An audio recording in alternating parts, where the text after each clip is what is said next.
Hola, buenas noches. Todavía es de noche ahora ya, a las 7. Todavía está oscuro. ¿Cómo andan? ¿Bien? Bueno, está bueno estar juntos, ¿no? Es lindo estar juntos. Es lindo adorar al Señor. Tiene otra, no sé si a ustedes les pasa, pero es como que el Espíritu se llena de una forma diferente cuando estamos todos juntos, cuando adoramos al Señor. Se siente, se siente. Más allá de que no tenemos que vivir por lo que sentimos, tenemos esa sensación y es agradable, es un gozo poder estar acá con todos ustedes. Bueno, seguimos viendo toda esta serie de juicios y vaivenes, aventuras de Pablo, como vimos que en el capítulo anterior, en el capítulo 24, había sido llamado a juicio delante del gobernador Félix en Cesarea. Pablo está en Cesarea, no está en Jerusalén, ¿no? De Jerusalén fue a Cesarea, como para situarnos un poco en el contexto. Pasó de Jerusalén, donde lo agarraron en el templo, y después de determinados juicios pasó a Cesarea. En Cesarea estaba bajo el cargo de un gobernador romano que se llamaba Félix. Y Félix, después de escucharlo, no encontró ninguna acusación bastante fidedigna o algo que sea genuino como para encarcelarlo a Pablo. Aparte sabía que Pablo era un ciudadano judío. Entonces dejó el caso sin resolver y lo dejó bajo custodia. Y ahora vamos a ver una cosa. Pero vamos a empezar el capítulo 25 ya con una transición entre el gobierno de Félix y el gobierno de Festo, que fue alguien que lo reemplazó a Félix.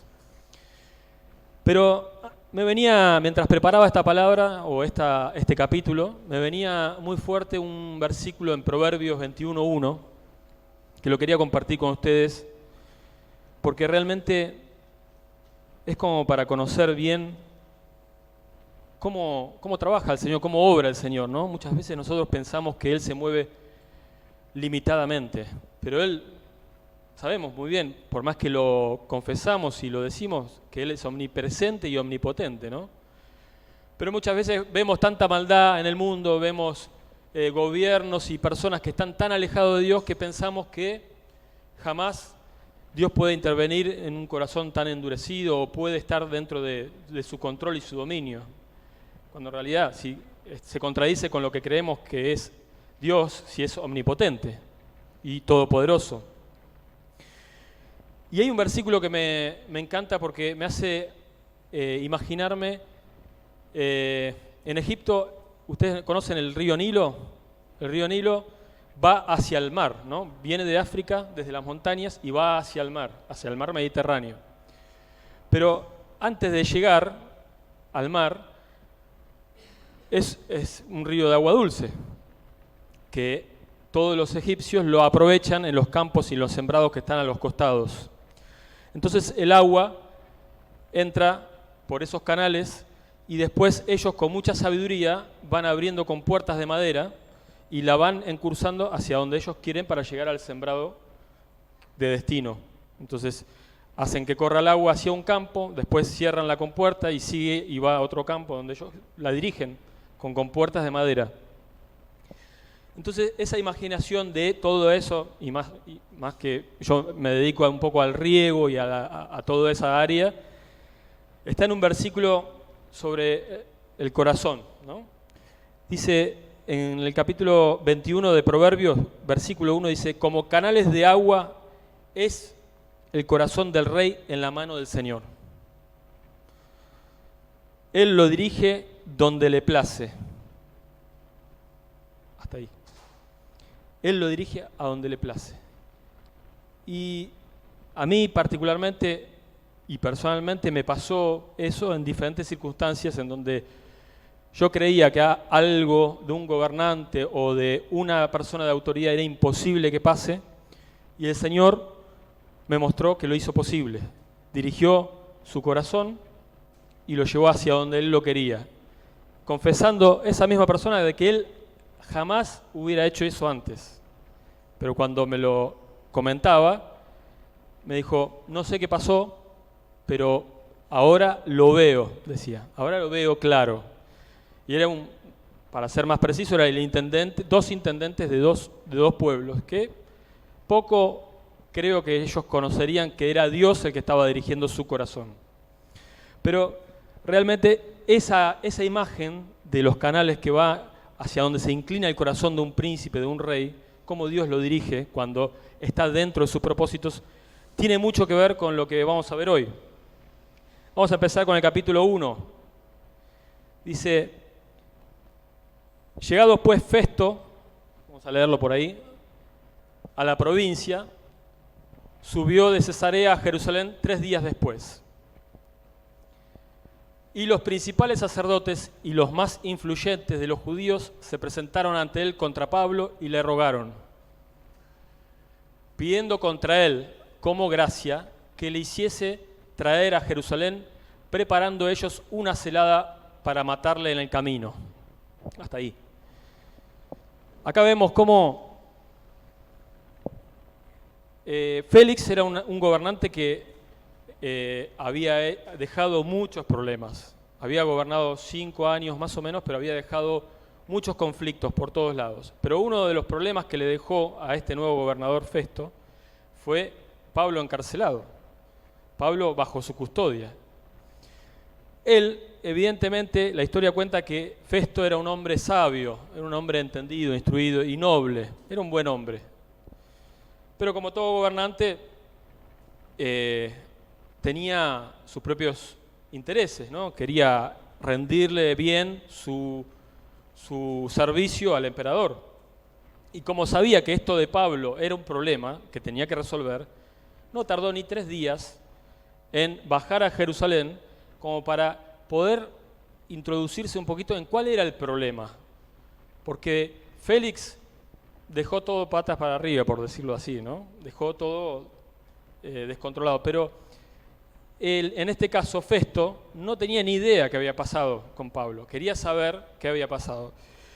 Y fíjense que habían pasado 2 años de que se había armado ese complot o esa conspiración contra Pablo, que los romanos lo querían matar, los judíos querían matar a Pablo.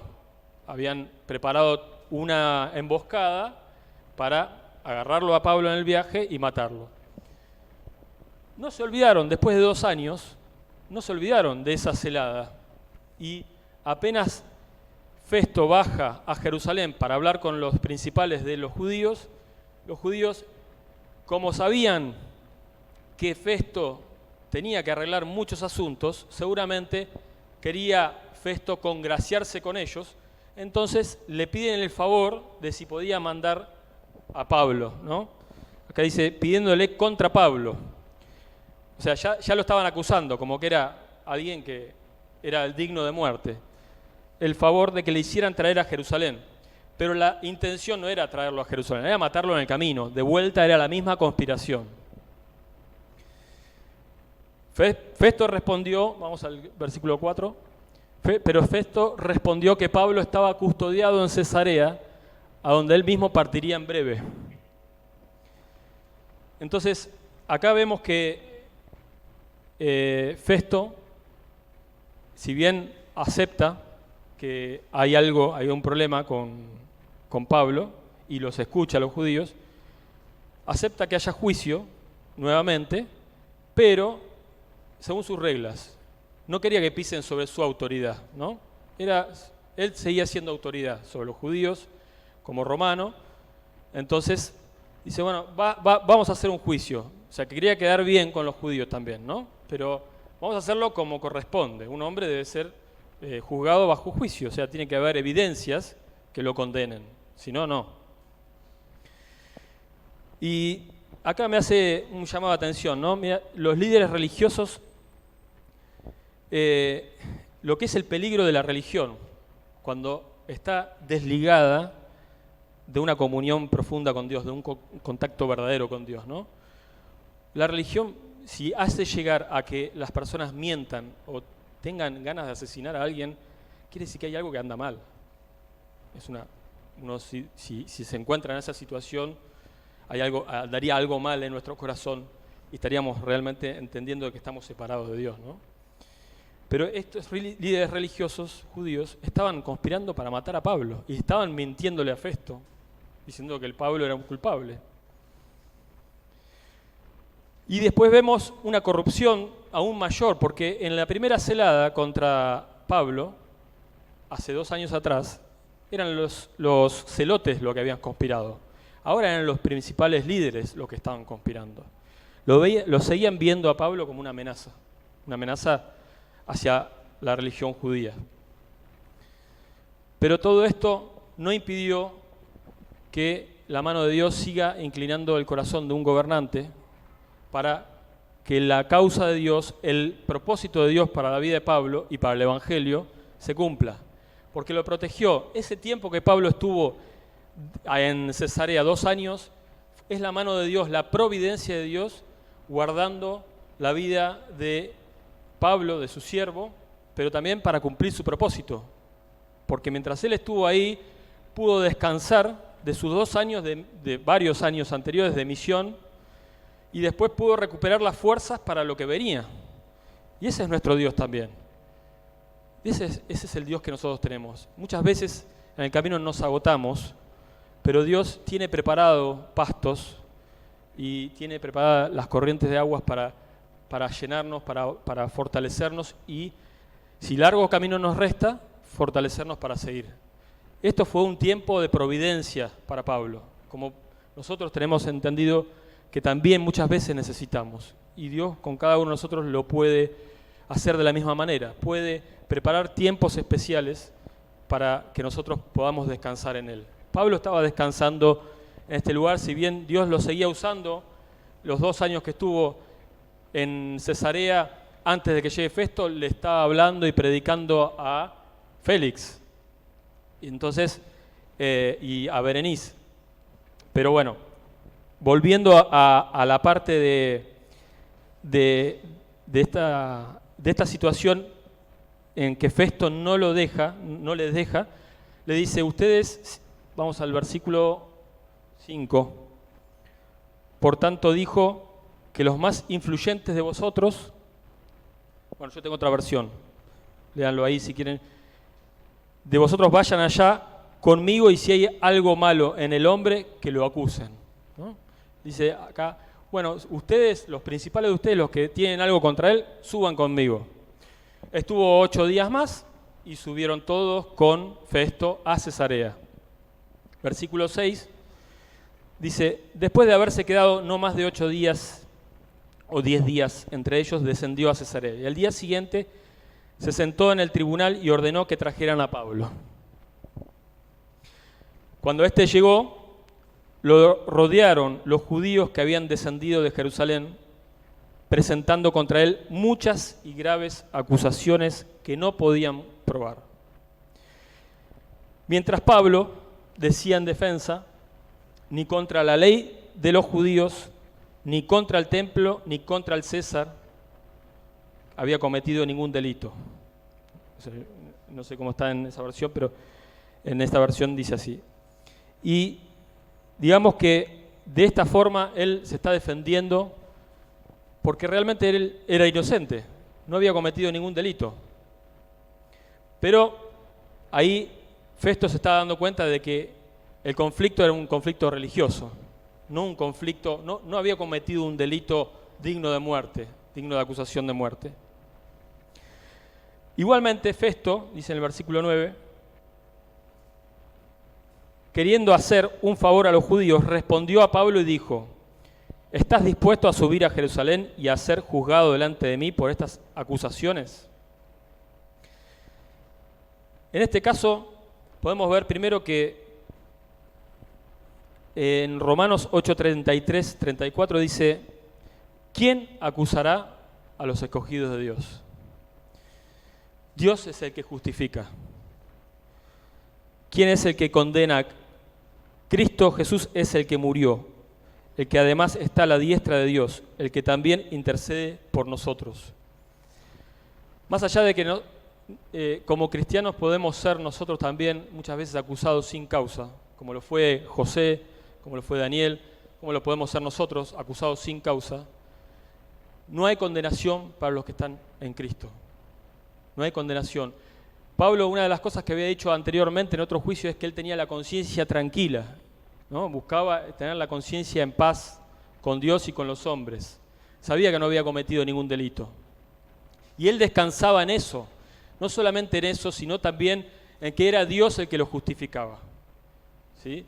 Pero eso lo tenemos como una promesa, que también es Él no solamente nuestra defensa contra la condena de los hombres, sino contra las acusaciones del enemigo.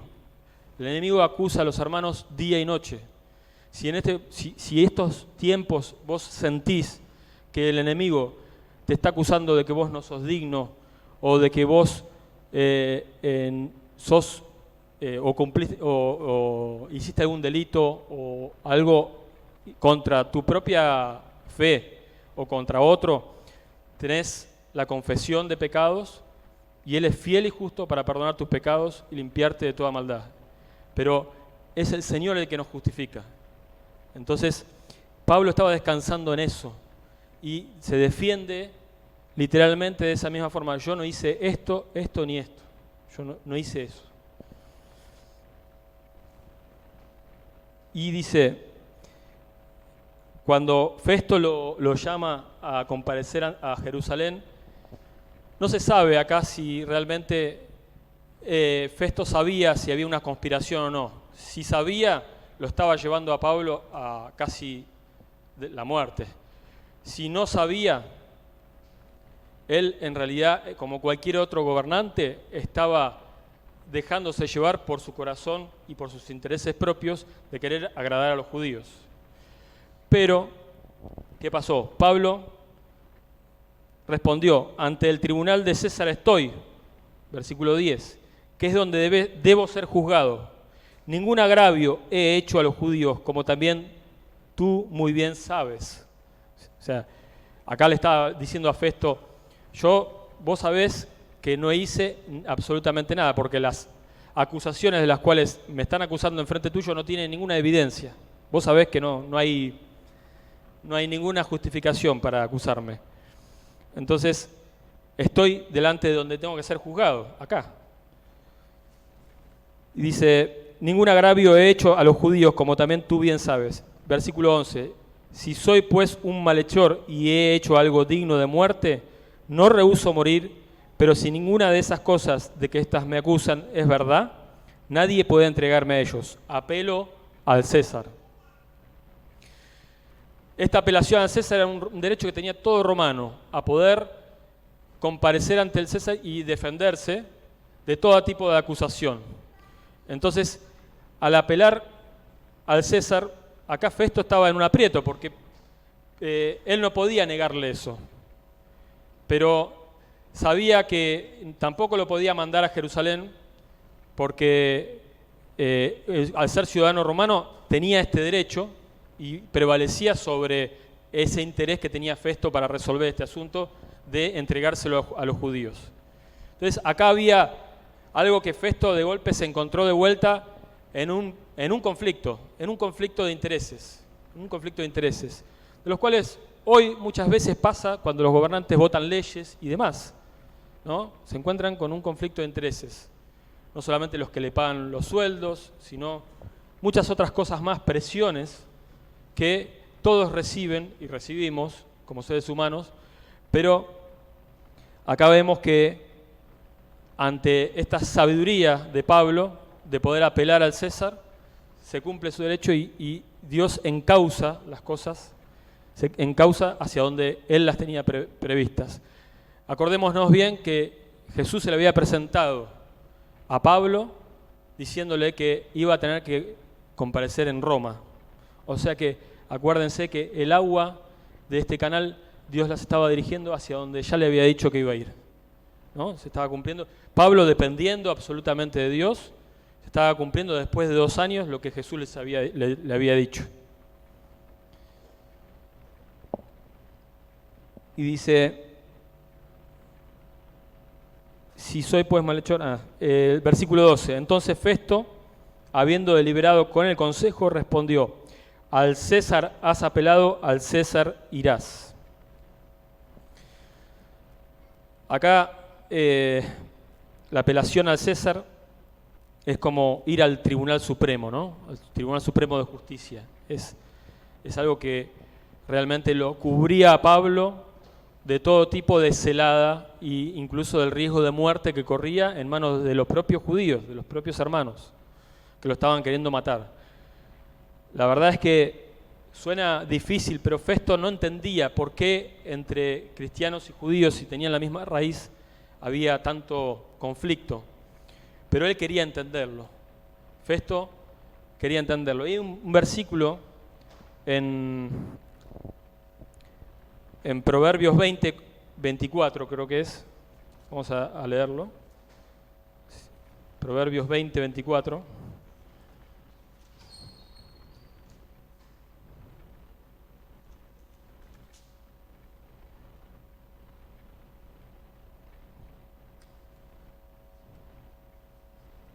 No, me parece que es 25. 25.2. 25.2. Que dice: es gloria de Dios encubrir una cosa, pero la gloria de los reyes es investigar un asunto. Este rey quería saber por qué Pablo estaba acudiendo también al César, pero no solamente quería saber, sino que tenía un problema delante de él, porque no podía hacer con Pablo, mandarlo a César, que en ese momento era Nerón, el César, mandarlo sin ninguna explicación, mandarlo diciendo, él es inocente, si no había encontrado nada en contra de Pablo. Entonces, él quería investigar, y sucedió, ahora vamos a ver, versículo 13. Pasando varios días, el rey Agripa y Berenice llegaron a Cesarea y fueron a saludar a Festo. ¿Quién era el rey Agripa y Berenice? El rey Agripa era el bisnieto de Herodes el Grande. Herodes el Grande es el que había mandado a matar a Jesús cuando era bebé. El hijo de Herodes es el que mandó a matar a Juan el Bautista. Y el padre de este Herodes, que era el hijo del que mandó a matar a Juan el Bautista, es el que mató a Jacobo, a Santiago, en la época en que se produjo la diáspora, que los judíos salieron todos dispersos por diferentes lugares. Entonces, Pablo ahora estaba delante de la cuarta generación de hombres bien crueles y violentos que él sabía que eran peso pesado, pero este rey Agripa era muy entendido en todos los asuntos de los judíos. Él sabía muy bien cómo se manejaba la ley judía, cuáles los asuntos internos de los judíos. Así que vendría a ser una ayuda muy grande para Festo. Así él, al escucharlo, aclaraba muy bien cuál era la causa por la cual podía llegar a mandarlo con algo escrito hacia Roma, para que comparezca Pablo delante del emperador. Entonces se presenta el rey Agripa y está unos cuantos días porque lo fueron a visitar para darle la bienvenida. Había llegado Festo hace poco a su gobierno. Entonces, esa bienvenida, estuvieron muchos días. Festo presentó el caso de Pablo ante el rey diciendo: hay un hombre que Félix dejó preso. O sea, le empieza a contar. Debe haber pensado Festo: si Agripa es entendido en la ley judía, me va a poder ayudar. Y le empezó a contar que tenía un problema, tenía a un tal Pablo preso. Dice: acerca del cual, estando yo en Jerusalén, los principales sacerdotes y los ancianos de los judíos presentaron acusaciones contra él, pidiendo sentencia condenatoria contra él. Yo les respondí que no es costumbre de los romanos entregar a un hombre sin que antes el acusado confronte a sus acusadores y tenga la oportunidad de defenderse de los cargos. Podemos ver que era un hombre recto en el sentido de la ley romana, ¿no? No le gustaba ni siquiera dejar de lado o saltar lo que correspondía a los romanos, a los judíos, a los a la ley romana. Así que cuando se reunieron aquí, sin ninguna demora, ¿me salté un versículo? No. Así que habiendo venido ellos junto acá, sin ninguna dilación o demora, al día siguiente, sentado en el tribunal, mandé traer al hombre. Fíjense que dice al hombre, o sea, poco conocimiento tenía, poco contacto todavía con Pablo. Solamente sabía lo que los judíos había escuchado cuando hablaban con Pablo y mucho interés o mucho conocimiento del conflicto no tenía. Y estando presentes los acusadores, ningún cargo presentaron de los que yo sospechaba. Acá se puede notar que Festo está como confundido, no sabe qué hacer. No sabe qué hacer. Sino que tenía en contra él ciertas cuestiones acerca de su religión y de un cierto Jesús ya muerto, el que Pablo afirmaba estaba vivo. O sea, imagínense, un montón de judíos diciéndole a Festo que por favor mate a ese hombre porque está todo el tiempo hablando de Jesús y no puede parar de hablar de Jesús. Un poco loco, ¿no? Pero lo que le quedó a Festo, de lo poco que entendió, es que había un tal Jesús que había muerto. ¿Qué podemos ver de acá? De vuelta, Pablo, en la poca oportunidad o el poco tiempo que tuvo de defenderse, pudo testificar de vuelta, sencillamente enfocarse en la muerte y la crucifixión. El Evangelio está en ese versículo también. De un cierto Jesús ya muerto, el que Pablo afirmaba que estaba vivo. Se enfocó en el Evangelio, en la resurrección. Y no solamente en eso, si seguramente le dijo que murió, también le debe haber dicho cómo murió, en una cruz. Y seguramente Festo habrá entendido que esa muerte no era una muerte para una persona que era inocente, ¿no? Se habrá preguntado. Ahora, yo dudando en cuestión semejante, le pregunté si quería ir a Jerusalén y allá ser juzgado de estas cosas, porque él no entendía. Mas como Pablo apeló para que se le reservase para el conocimiento de Augusto, mandé que le custodiasen hasta que le enviara yo a César. Entonces Agripa dijo a Festo: yo también quisiera oír a ese hombre. Y él le dijo: mañana le oirás. Acá, así como Festo, hay un montón de gente que no conoce de Jesús. Nosotros somos responsables. Así como tuvo la oportunidad Pablo de estar delante de un gobernante para poder testificarle de la muerte y la resurrección de Cristo, y se enfocó en el Evangelio, nosotros también hoy estamos delante de muchas personas que todavía no conocen a Jesús, conocen acerca de un Jesús, pero nosotros tenemos el conocimiento de la obra de la cruz, conocemos que Él vive, que Él resucitó, y tenemos la oportunidad nosotros también, delante de mucha gente que así como Festo no conoce todavía quién es ese tal Jesús. Que esto, así como le dijo a Agripa le entró la curiosidad. Fíjense que lo único que le dijo Festo a Agripa fue un tal Jesús que murió, pero que ahora está vivo. Eso ya despertó la curiosidad de Agripa. Agripa dijo: yo quiero escucharlo. Acuérdense que Agripa conocía de los asuntos judíos, sabía de las cuestiones religiosas de los judíos y de los conflictos, pero quiso escuchar. Yo quisiera oír a ese hombre. Al otro día, viniendo Agripa y Berenice, con mucha pompa y entrando en la audiencia con los tribunos y principales hombres de la ciudad, por mandato de Festo, fue traído Pablo. Me llama la atención con mucha pompa, ¿no? Acá ya no estamos enfrente de un juicio. Acá estamos enfrente de una oportunidad más en donde Dios trae 3 o 4 y mucho más gobernantes a un evento espectacular donde todos se sentían muy importantes y el que supuestamente para ellos era menos importante, para nosotros es el más importante. Y para Dios también era el más importante, era el más noble, el más fiel. Toda esa pompa era para escucharlo a Pablo, a ver qué tenía que decir. Y ellos, curiosos de escuchar lo que Pablo tenía que decir. Pero dice, entrando en la audiencia, había toda una tribuna, se ve que había mucha gente, con los tribunos y principales hombres de la ciudad. Evidentemente muchos judíos no había, ya por ahí los principales judíos que habían ido a acusarlo a Pablo ya no estaban, se habían vuelto a Jerusalén, y ahora estaban todos los gentiles, romanos. Y por mandato de Festo fue traído Pablo.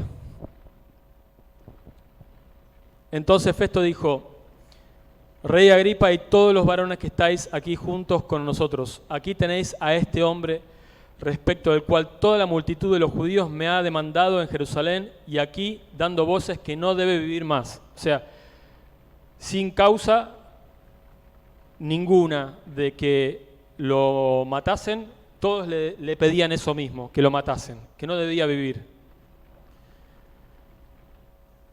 Pero yo, hallando que ninguna cosa digna de muerte ha hecho, y como él mismo apeló a Augusto, he determinado enviarlo a él. Como no tengo cosa cierta que escribir a mi Señor, le he traído ante vosotros y mayormente ante ti, oh Rey Agripa, para que después de examinarle tenga yo que escribir. Porque me parece fuera de razón enviar un preso y no informar de los cargos que haya en su contra. Esto también me venía a la mente a lo que parecía todo un juicio terrenal, ¿no? Todos ahí para escuchar a alguien que supuestamente no es culpable, pero que lo tienen como culpable todavía. Y siendo él el único inocente o justificado, ¿cómo algún día tiene que estar escrito, así como Festo tenía que escribir cuáles eran las causas por lo cual le mandaba al emperador? Algún día tendrá que estar escrito en nuestras vidas, en nuestros corazones, en el libro de la vida, ¿no? Cuando comparezcamos ante el Señor, va a haber un tribunal, un juicio, y nosotros vamos a comparecer delante de Él. Así como Festo quería escribir sobre Pablo, seguramente nuestros nombres están inscritos en el libro de la vida y vamos algún día a estar en ese tribunal. Ahora los que están escribiendo de Pablo, algún día también se va a leer sobre sus vidas. De ellos también fueron escritos en un libro. Quizás para condenación, no lo sabemos, pero están, porque todos vamos a comparecer delante de Dios, tanto vivos, justos como injustos. Y todo esto que hace que se cumpla un poco todo lo que Jesús le dijo a Pablo de que iba a comparecer en Roma, ya se está viendo manifestado, ¿no? Ya podemos ver que Pablo tuvo las palabras justas, Pablo pudo presentarse varias oportunidades con Claudio Lisias anteriormente, con Félix, con Festo, todos gobernantes, todas personas de eminencia.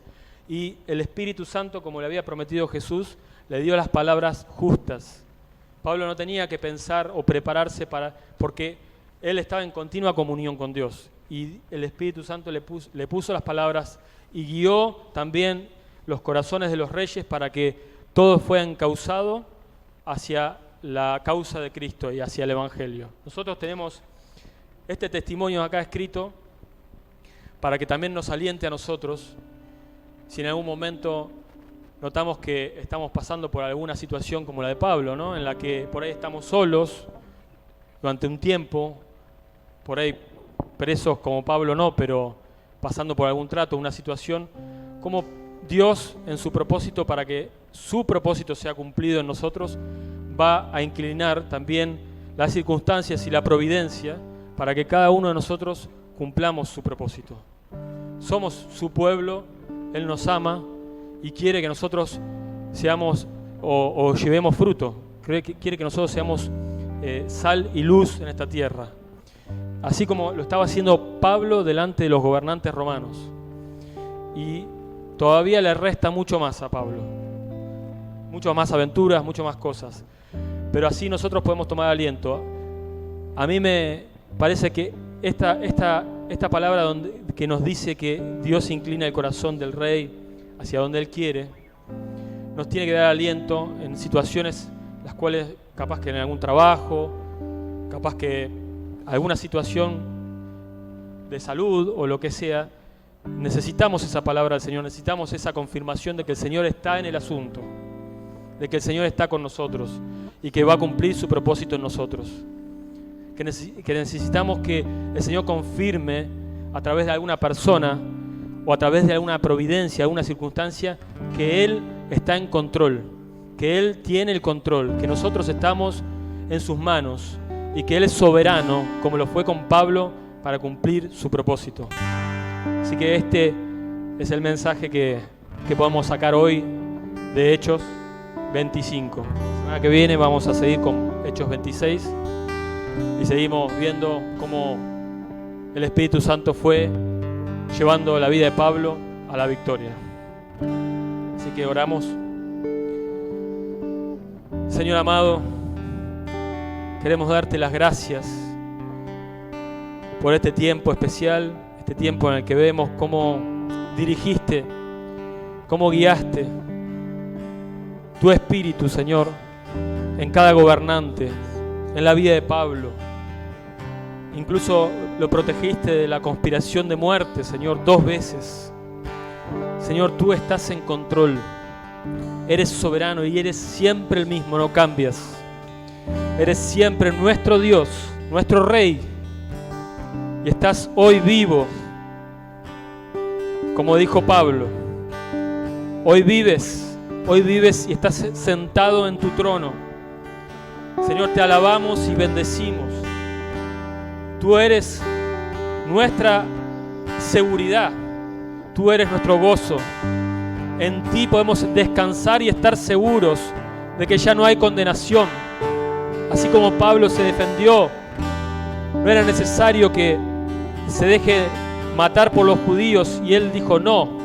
Usó sabiduría, usó de tu inteligencia, Señor, para no meter la cabeza dentro de la boca del león innecesariamente, y pudo hacer tu voluntad, Señor, y llegar al lugar donde tú querías, que era a Roma, Señor. Señor mío y Dios mío, gracias, porque nosotros tenemos esa certeza de que somos tuyos también y que estás en control. Estás en control de tu obra, Señor. Estás en control de cada uno de nosotros, de cada una de nuestras vidas. Tienes tu provisión. Tienes en cada uno de nosotros, Señor de los cielos, vidas que quieren seguirte y que quieren depender de ti, Señor. Por eso, Señor, hoy, como todos los días, nos rendimos a ti, Señor. Nos rendimos sabiendo, Señor de los cielos, que sigues siendo Rey y sigues siendo soberano y llevas las cosas donde tú quieres, Señor. Te damos gracias, Señor, y te pido que a cada uno de los hermanos que están aquí sigas hablándole, Señor, de cuán grande es tu amor por cada uno, Señor, que no vas a dejar que ninguno de ellos perezca, que ninguno de ellos deje de cumplir tu propósito. Señor, gracias. Mostrarles tu amor, Señor. Gracias. Gracias, Señor. Amén.